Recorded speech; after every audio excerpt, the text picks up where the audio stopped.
Good morning, everybody. This is Tom from Weekly Gospel Reflections.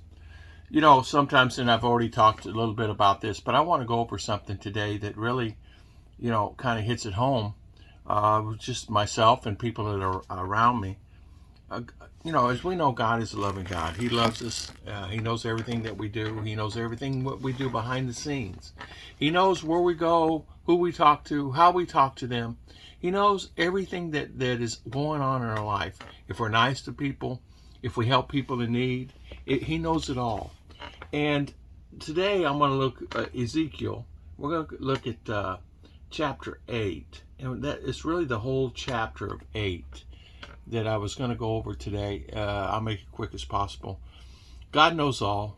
He knows what we do behind the doors, what is said, what we say to others, how we perceive others, if we judge people and how we judge them. So He also sees the good deeds, the good things, the things that we do. Now, whether or not we should not publicize what we do is good, because there's no reason to. It should not be boastful. We should be humble always and do everything we can, because the eyes of the Lord are watching us, and we all are going to be accountable one day of everything that we do. We don't really understand sometimes things and why they happen, and things happen. It's like a gentleman walked up to me the other day and said, "Hey man, you got $1?" And my first inclination is no, because I'm bombarded with that all the time. I said, "Hold on a minute. Yeah, I got $1." So I gave him $2. I had what was in my pocket, leftover change. That's all I had. I used my credit card a lot. And I used a $5 bill and bought something. I had $2 left. So I gave it to him. He goes, "I only need $1." But he walked up to me and he says to me, "I'm not going to ask you for any money. I'm going to ask you for a Coke." It's $1. Okay. I gave him the money. He walked away. The Coke was inside the Wawa. He didn't go inside. But do I worry about that? Of course not. I don't worry about that. You never know when you're going to meet an angel. You never know that person's asking you for $1 could be an angel. You never know anything. You don't know anything. Believe me, we all don't know anything. But if you look at Ezekiel, we're going to look in chapter 8, and we're going to talk about, it was the 6th year of the 6th month on the 5th day. And elders of Judah were sitting before me, and I looked and saw a figure that saw a man from what appeared to be his waist down was like fire, and from that appearance was as bright as metal. He stretched out like a hand and took me by my hair of my head. He lifted me up between the earth and heaven. He took me to Jerusalem, where the entrance of the north gate of the inner court, where an idol of jealousy stood. Okay, and we all know that even now, we all have our own idols. It could be our boat, it could be a car, it could be money, it could be things, it could be worship things, fishing.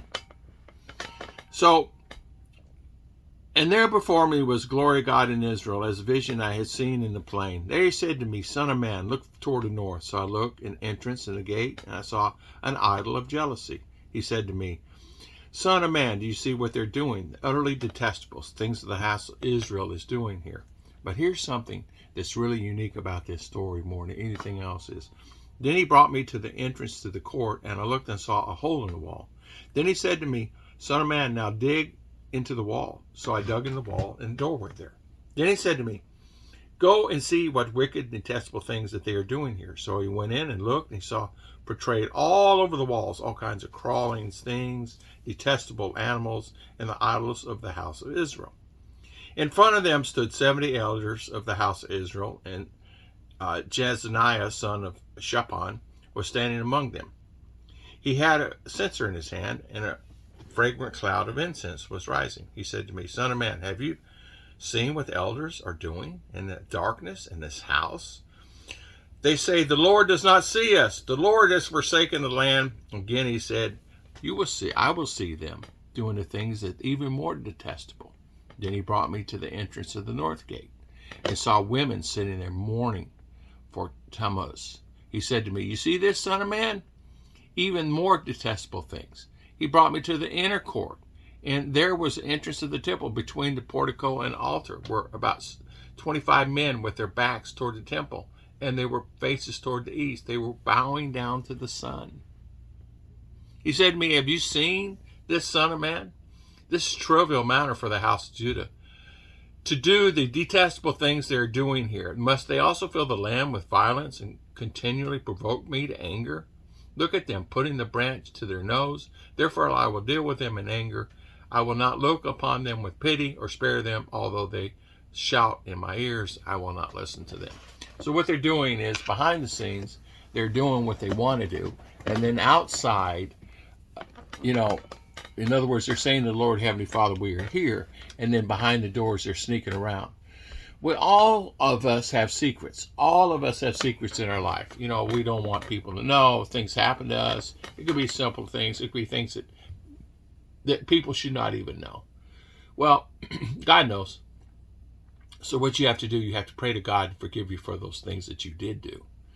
And also maintain the faith to Him. Pray without ceasing. Always remember, He is the one that has your back always. No, not everyone has your back.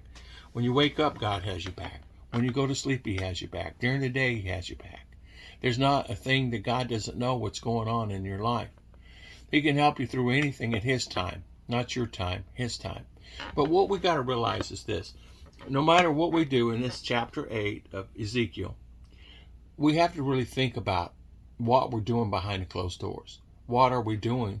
And are we being Christian? Are we being who we want to be? Are we portraying naughty things that we shouldn't be even portraying? So, and I think all of us have done things like, for an example, you may do something, a spontaneous thing that you shouldn't have done. It could be anything, adultery. It could be stealing, theft. It could be just things. You see something standing there, you know it belongs to this person, but you grab it anyway.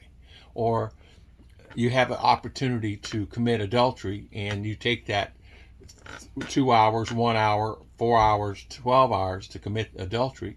And then it was great during the time, but when you do it, their guilt is overwhelmingly horrible. And you wonder how God's going to see you in that. So you got to think about all those things before you commit any kind of indecency or any kind of, don't follow the commandments. You have to follow the commandments. And, nobody, everybody on this earth has committed sins. In fact, we all commit them daily. I did yesterday. I was driving down the road, and people were actually driving crazy. They caught a guy doing 155 mile an hour on the highway. And the thing of it is, he's willing out of traffic so much, caused other traffic. The guy cut me off, almost run me off the road. And I had anger. Boy, I had anger. And I had to catch myself after about that 10, 20 seconds. Oh, hold on. Stop the anger. What are you going to do? Nothing you can do about it. So that anger is something that you should not have, because you're going to do something that's not right. So we have to really think about all our actions at all times. You don't really think about how are we perceived. If someone was to walk up and they see me and they talk to me, how am I perceived? Am I perceived as a good guy? Am I perceived as a bad guy? Am I perceived as someone that is, okay, you can trust him? Or is he someone you cannot trust? So you really have to look at yourself and really have to do due diligence and think about everything that you are, what you're doing in your life. We sometimes, as Ezekiel, God knew there's holes in the. How does He know? Well, He created us. He created everything. He knows everything that goes on. He knows behind every corner. He knows where every cockroach is on this earth. He knows where every human being and they are. He knows how many hairs on his head. Not only mine, but everybody in where I live. In the same chapter, he goes and talks in Ezekiel, and it's really kind of scary. And if you would read it, Ezekiel, it talks about Him coming down. And if you would see and read that, it was just incredible to me. As I looked at the living creatures, I saw a wheel on the ground beside each creature, 4 faces. This appearance and the structure of the wheels, it sparkled like crystallite and looked alike. Each appeared to be like a wheel intersecting a wheel as they moved. So if you read all this, when the living creatures move, the wheels beside them move. and they rose, the wheels also rose. And if you read everything that was in this chapter from chapter 1, the living creature in the glory of the Lord, you will find that, wow. You know, that's all I have to say is wow. I want to thank everybody for always watching my videos. Remember, God is a loving and caring God. God cares about you. No matter what, God loves you. No matter what, He loves you. If you did commit a sin, He still loves you. Just don't go out and do it every day and ask for forgiveness, because as He said in the last ones, in the last chapter 8 there, He says that, there you go, I'm not going to listen. I will not look on them with pity or spare them, although they shout in my ears. That means they're saying, hey, forgive me, Lord, for all I do. I will not listen to them. Remember, there will be a point where you're just going to stop listening. Don't get to that point. God bless everybody, and I'll see you next time.